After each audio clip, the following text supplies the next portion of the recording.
Welcome back to my channel, Calv Global ICT. So in this video, I'll be showing you how to start a specific service using PowerShell.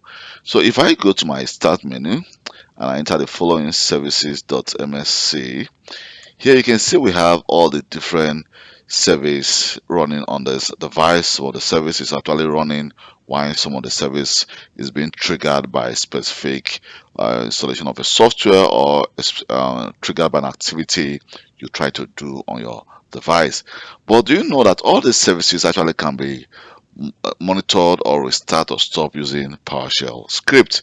So if I go to, let me just take this up and I enter the following, let me just enter the following get service. You can see it's going to actually try to give me a suggestion, and I just hit enter.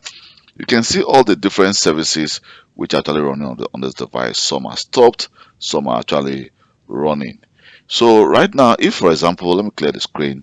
For example, I want to actually get a specific service and I don't know the name, but the service that with X or arrow, what I need to do is the following. I'm going to do just say get service, then I'm going to enter the name.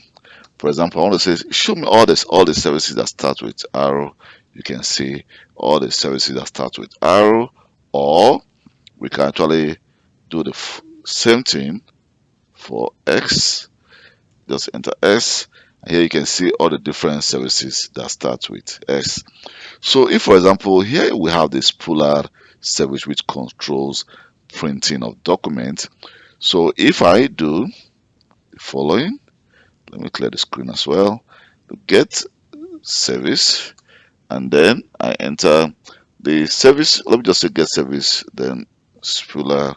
Here you can see that it says the service is running, and that is the name is Spooler, then display name is printer Spooler. But I can do the same thing.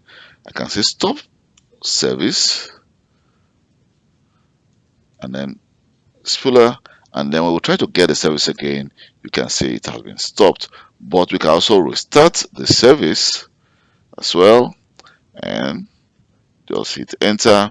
And now when we try to do get service Spooler, here we go, you can see the service is now running again.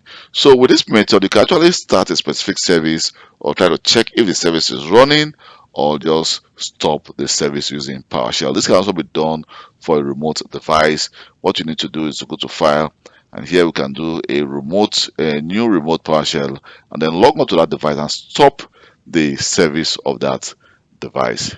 Thank you very much for your time, and please don't forget to hit the subscribe button and subscribe to my YouTube channel. And leave a comment if you think you have any question concerning Windows operating system, and I'll reply to your comment as quick as possible.